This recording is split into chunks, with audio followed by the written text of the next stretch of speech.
Mel Gibson, one of Hollywood's most controversial figures, says he has encountered something mainstream science insists on ignoring. Recently, in an explosive interview on Joe Rogan's podcast, he described encounters with a Qigong master in Thailand and spoke of phenomena that defy any conventional explanation, alleged levitations, remote energy manipulation, and healings that challenge the core of Western medicine. Some call this pure delusion or trickery. Others see it as proof that divine intelligence is at work in dimensions we barely understand. Gibson's accounts immediately triggered accusations of fraud, conspiracy theories, and religious mistrust. After all, the same actor and director who once sparked controversy by criticizing the Catholic hierarchy now claims that an ancient body of knowledge with the power to transform health and spirituality is being kept under wraps. Could it be for the benefit of big pharmaceutical companies that make billions every year? Or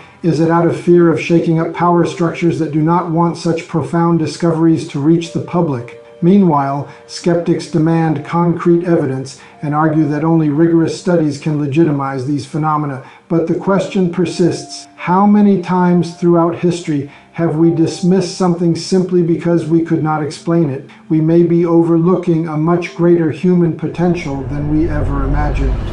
Yin yang, positive and negative, and my positive from here and my negative from here, and we meet together, this can get like electricity. You're special, you have a special social body. Meditation every day. It's meditation. Meditation every day.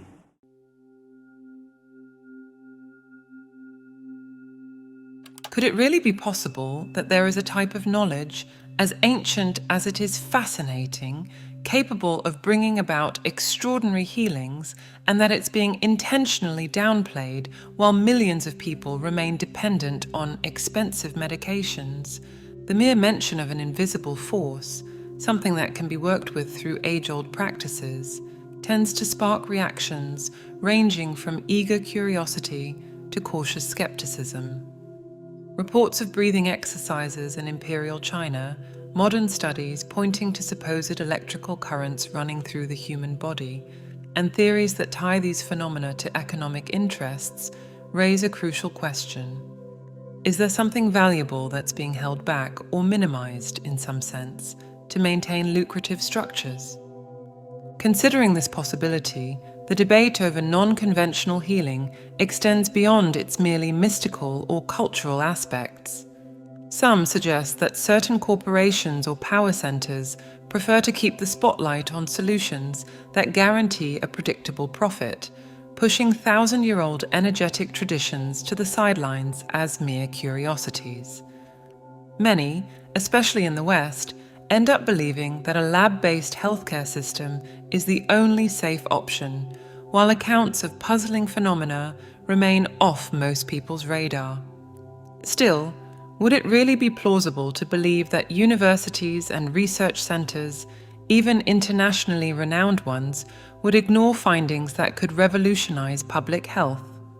Part of the more controversial theories asserts that scattered evidence exists, detected by measuring devices, mentioned in studies by Chinese researchers, and cited in lesser-known publications, pointing to something beyond the borders of conventional approaches. Unfortunately, these dispersed data points don't get the same coverage as topics more aligned with the mainstream, which only fuels suspicion about how openly such discoveries are handled. When first confronted with this topic, many folks respond with skepticism. It's not common to see information about human electrical discharges or suggestions that, through intensive training, someone might develop abilities that seem almost superhuman. Even so, empirical reports are piling up, describing benefits ranging from improvements in physical health to the expansion of consciousness. This leads us to ask, what exactly is stopping these techniques from becoming more widely known? Is it a fear of disrupting multi-billion-dollar business models, a lack of applicable scientific methodology, or just a widespread reluctance to challenge the established paradigm? With these initial thoughts in mind, this overview aims to take a closer look at how the quest for health and personal development can intersect with political, economic, and cultural interests that may not always serve the greater good. The goal is to outline the potential value of these energetic practices while also questioning why, in the 21st century, they remain unfamiliar to most people. The history of energetic practices is long and captivating, especially when you consider the Asian context, where traditions like Qigong and Pai Nei Kung grew within temple settings dedicated to the harmony of body and mind. Though often labeled esoteric or purely mystical, these traditions rely on systematic exercises in breathing, meditation, and aligned postures, all aiming to bring positive effects to human physiology and mental structure. At the heart of these techniques is the concept of vital energy, known as Qi or Qi in various cultures. The main idea is that everything in the universe carries a subtle flow, including the human body. Ancient Chinese writings mention that imbalances in this flow can lead to illness, while maintaining a harmonious circulation promotes resilience and vitality. From this perspective, factors that are hard to quantify, such as emotional and energetic states, might carry more weight than Western medicine typically acknowledges. Over the centuries, Qigong practices have been organized into more accessible group exercise formats. Some schools, however, remained exclusive to carefully selected groups, claiming that certain levels of training require not only physical preparedness, but also moral refinement. This exclusivity helped fuel many theories. How deeply has scientific research delved into these traditions? Is the lack of academic interest purely skepticism, or are there forces working against the widespread adoption of these teachings?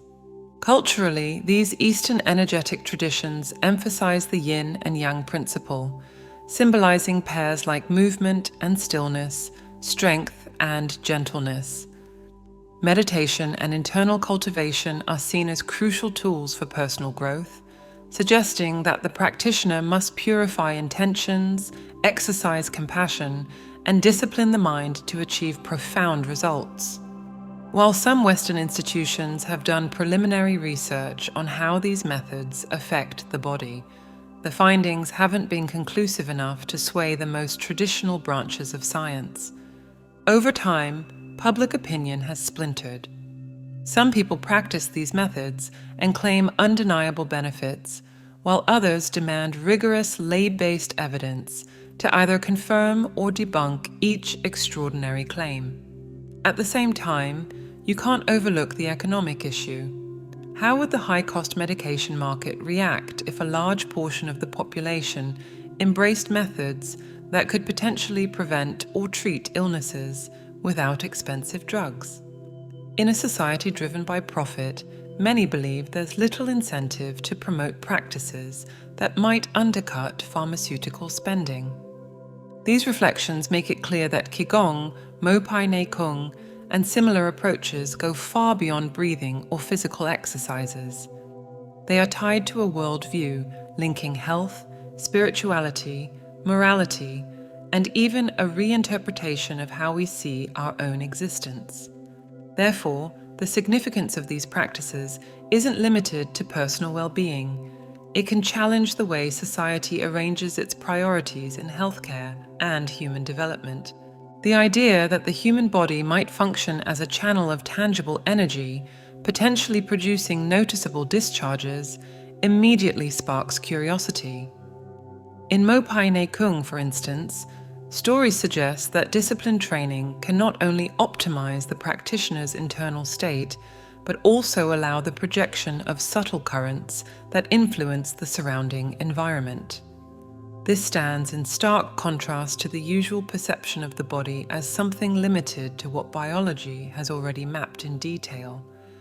Some practitioners insist there's nothing magical or supernatural about it, and that any striking effects simply result from years of hard work, guided by Taoist principles.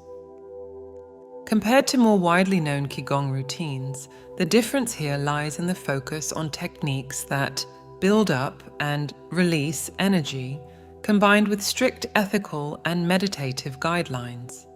The training routine usually involves specific postures, deep breathing methods, and a moral framework intended to align emotions and intentions. From the outside looking in, it might sound far-fetched, prompting accusations of fraud or delusion. Supporters, however, argue that this is just another natural skill people can develop through practice and study over time. If that's true, and it was thoroughly researched in major scientific institutions, we could see a radical shift in how we deal with chronic illnesses and emotional health issues. On the other hand, skeptics continue to demand tests that rule out placebo effects, data manipulation, or possible visual illusions. On a larger scale, there's a conspiracy-minded theory suggesting a systematic barrier to the validation of these phenomena driven by economic interests. After all, if an inexpensive internal practice proved effective, it could undermine billion-dollar markets that revolve around selling medications and high-tech equipment. In this context, many question the apparent lack of support for independent research and the perceived deprioritization of studies that might lend scientific legitimacy to these energetic expressions. Ultimately, the core concept goes way beyond breathing exercises. It involves a new way of seeing human beings as not merely passive, but as co-creators of their own health. This viewpoint raises questions about who benefits from keeping the status quo and about what might become possible if society started taking seriously the idea that life contains an energetic essence we can intentionally channel. One of the most intriguing aspects of this debate is the sheer number of reported cases where so-called bioelectricity or internal energy shows up, albeit in a non-systematic way. There are anecdotal records of independent researchers who tried to measure energetic activity in experienced practitioners using simple tools like voltmeters. According to informal accounts, some readings fell outside the normal range for a body at rest, even though none of this led to large-scale, replicable studies in top-tier labs. Some people explain this lack of deeper investigation by pointing to academic skepticism and methodological complexity. Modern scientific protocols usually require standardized variables, large sample sizes, and repeatable results in diverse settings, which is tough to achieve when dealing with subjective factors like meditation, morality, and emotional states. Others see economic obstacles at play, funding research that, if successful, could shake the profits of industries tied to drugs or medical devices, might be seen as counterproductive for certain groups. There have been a few public demonstrations that generated quite a buzz. Videos online show individuals apparently producing tiny electric arcs or giving observers mild shocks. These displays tend to go viral but don't get formal approval from medical institutions. Fraud or stage tricks are always possible, and critics say there aren't enough control protocols to prove their authenticity.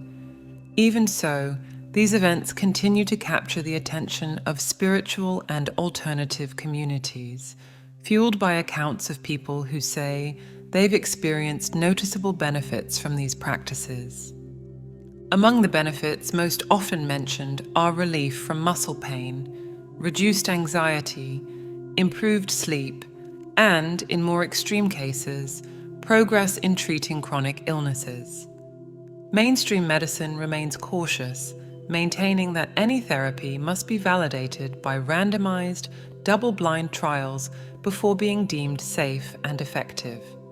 However, carrying out such studies involves high costs and regulatory approval, making it unlikely for small independent groups to proceed without institutional support.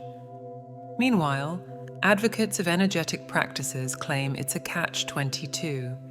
Without funding and political support, there's no scientific validation. Without scientific validation, there's no major funding or support from major agencies. In other words, it's a difficult situation in which the solution to the problem is impossible, precisely because it is also the cause of the problem. Stories also circulate about attempts to stifle or discredit those who seriously study energetic phenomena.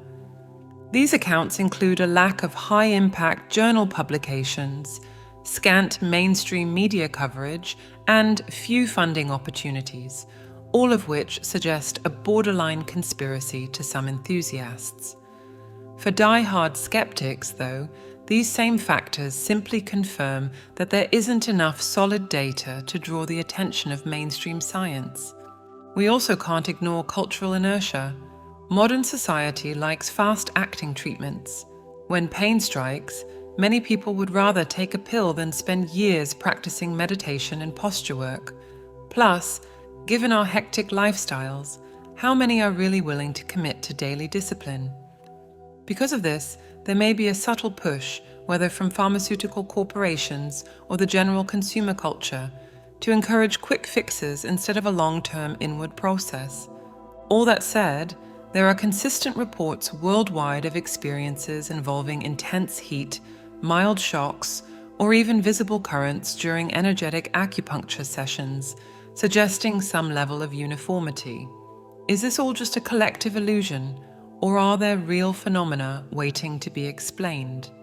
Whatever the case, what's most important to realize is that this controversy goes beyond a simple real or fantasy debate and dives into social and economic dimensions, questioning who truly gains from the current model and what possibilities might open up if an alternative paradigm of healing and well-being were broadly accepted.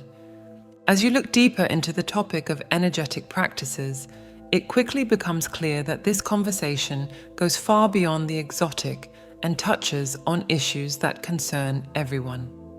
Even people who see Qigong or Pai Nei Kung as nothing more than a curiosity can't ignore the possibility that, on a large scale, these methods could reshape global healthcare. Instead of a multi-trillion-dollar industry driven by drug sales, we might see more people seeking balance and healing from within, using minimal external resources. For many, this potential paradigm shift is both exciting and unsettling. On one hand, you, or anyone, could take a more active role in safeguarding your own health. On the other hand, legitimate concerns pop up. Would relying solely on energetic practices without proper medical tests and diagnoses be risky? More traditional healthcare professionals worry that some individuals might abandon essential treatments in favor of unverified methods, potentially exacerbating serious conditions. There's also the reality that healthcare is a massive market, and commercial interests don't always align with public well-being. If meditation and energetic harmonization became widespread, demand would likely drop for certain types of medication, such as those for chronic pain. This could dent the revenue of various companies that spend huge sums on advertising and political lobbying. In a global setting that places high value on profit, it isn't far-fetched to imagine there might be some pressure to keep things as they are. What rarely gets a deep dive is the moral aspect found in these traditions. Many energetic lineages emphasize that any power only develops alongside ethical behavior, compassion, and responsibility. It's not just about physical workouts or techniques to ease pain. It's about personal transformation, which includes reevaluating habits and broadening one's awareness. This process, sometimes referred to as a spiritual path, might also connect with notions of divine intelligence, because it invites individuals to recognize a profound connection with something beyond mere physical matter. From this perspective, the implications reach well beyond empowering people to care for their own health. They also touch on the importance of self-discovery. It's not just a cheaper alternative to medication. It's a chance to integrate human beings with higher principles, potentially awakening capabilities that seem dormant in modern life. Yet this viewpoint doesn't sit well with everyone. Some worry that the search for internal solutions might spark a wave of spiritual individualism, ignoring established medical knowledge altogether. Others see it as fresh hope, a way to decentralize power and knowledge, giving ordinary people more control over their own lives. In various Eastern societies, these practices have been partly integrated with Western medicine. Maybe that's a model worth considering, where synergy wins out over rivalry. In more capitalistic environments, money constraints and academic bias remain significant hurdles. Still, some argue that the next big breakthrough in healthcare may well emerge from a dialogue between traditional methods and cutting-edge scientific discoveries. Ultimately, if every person truly can tap into an inner source of healing and vitality, a good deal of decision-making power about our health comes back to the individual. That doesn't mean discarding modern medicine, but it does offer another path to explore. You might ask yourself, what if everything people usually search for externally is actually available within? The world might then begin to embrace a lifestyle in which consumer-driven structures no longer hold absolute sway. From everything discussed, one key point stands out. The disagreements over energetic practices aren't just about science, but about a clash of interests that involves politics, economics, and our entire sense of what it means to be human. On one side, there are respected institutions that work with rigorous methods, but are also part of a billion-dollar market that tends to favor the established status quo.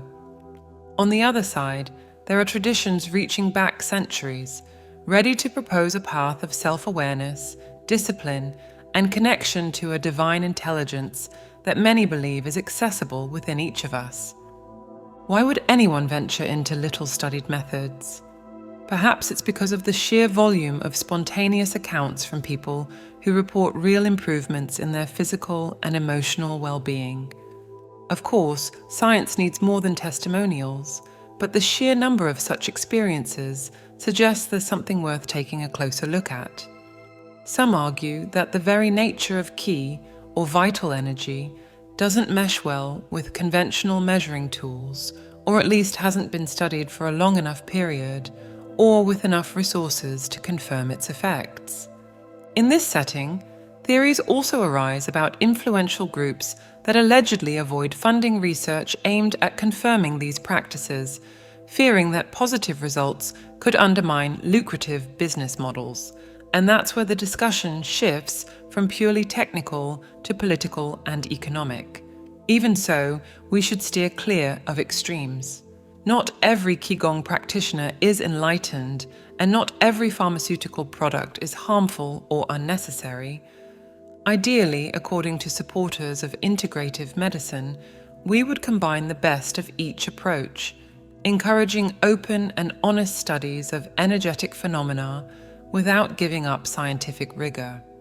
Hence, the debate isn't limited to physical healing, but also covers potential spiritual growth and personal autonomy.